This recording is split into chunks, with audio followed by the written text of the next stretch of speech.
Lake Powell, an important place to a lot of people. Some drink water from it, some get power from it, some have family vacations every year and spend a great deal of time recreating there. They spend time in or on top of the lake. They look into the water but can't see the thousands of Indian artifacts lost. They listen but can't hear the cries of the ancient civilization's history drowned by the flooding water. They camp, they fish, they swim, they build memories, unbeknownst to them, above lost knowledge of a people. It wasn't always that way. There wasn't always a Lake Powell or a Glen Canyon Dam. Though there was a lot of conflict, all groups compromised and the Glen Canyon Dam was built. However, still to this day, the dam is not something that all people want. Some people hate it because of what was flooded. There are some people who want to drain Lake Powell.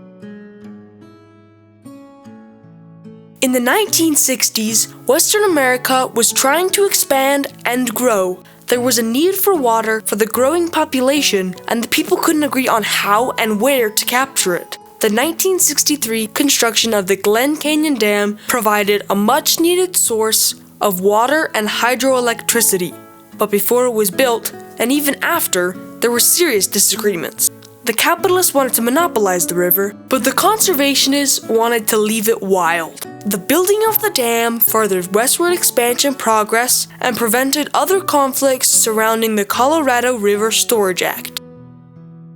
In 1869, John Wesley Powell conducted the first scientific mapping of the Colorado River. He struggled with rapids and strong currents until he came to a stretch of slow, rolling water. Powell called it a canyon of glens, and so it was named Glen Canyon.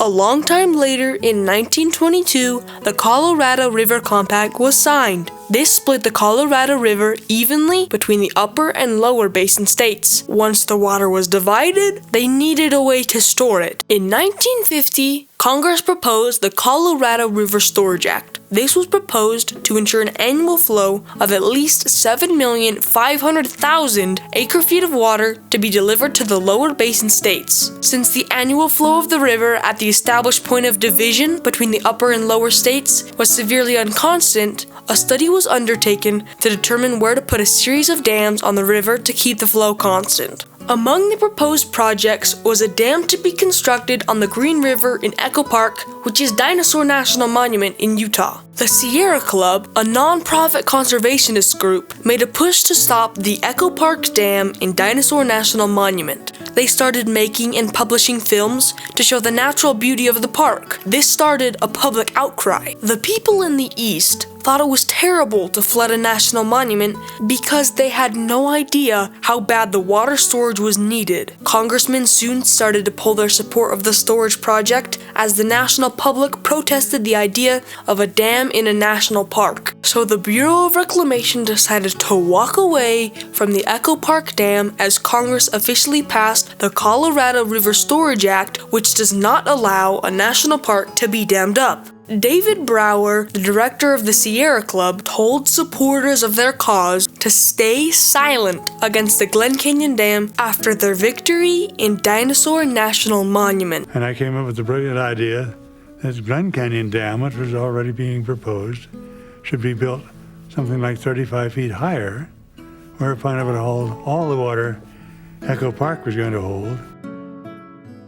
Were the remains of dinosaur bones more important than Native American artifacts and ruins? David later changed his mind about the compromise made and tried to get the Sierra Club to oppose the dam, but they all decided against him since they had gotten their way up in northeastern Utah. Not everyone can have their way. The groups ended up with the trade in protecting one place for the other, a true compromise.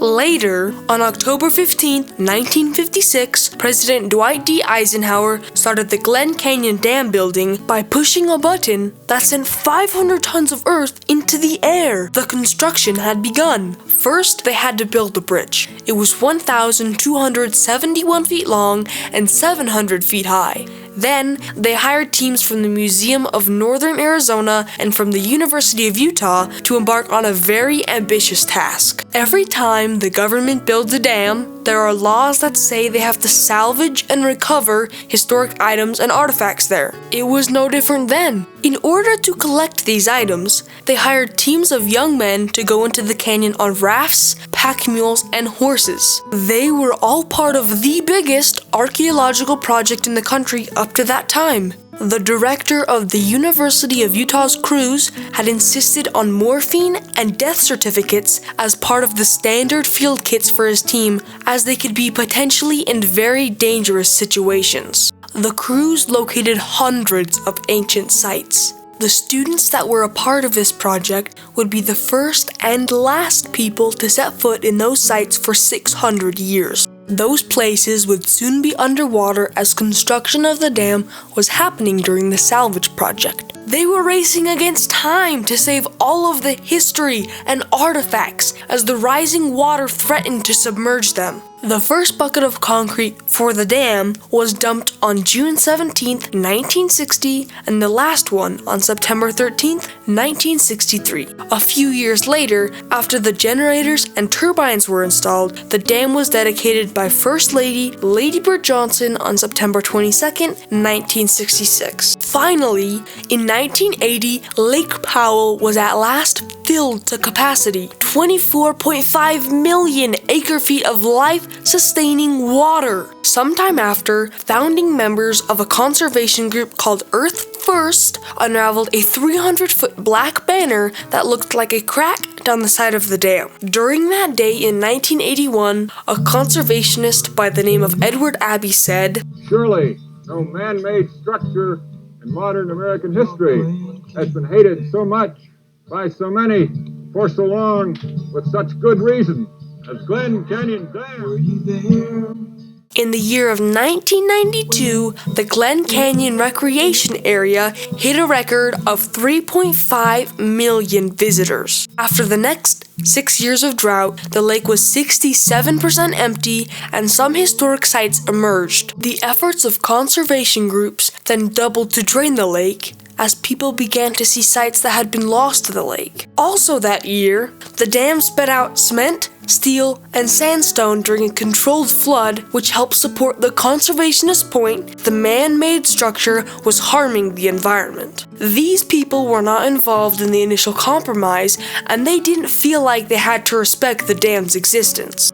They wanted to take the dam away at both Glen Canyon and in Dinosaur National Park, but the water has to come from somewhere. People who live out of state don't understand that Utah is the second driest state in the country. The dam delivers 8.32 million acre-feet of water to the lower states, makes enough power for 4 million customers, and the dam can hold enough water for 30 million families for a year. For these reasons, there is not enough support to destroy the Glen Canyon Dam. The Glen Canyon Dam brought us a recreation area, tourism, a town, hydroelectric power, and lots of jobs. Initially just for the dam, but now all jobs associated with recreation. It also most importantly brought us life-saving water storage. In the beginning, the short-term effects were the addition of jobs, but the jobs for the town turned into long-term as well. Because once the dam workers went away, there were opportunities for Sum and Page to service the power plant and work the recreation area.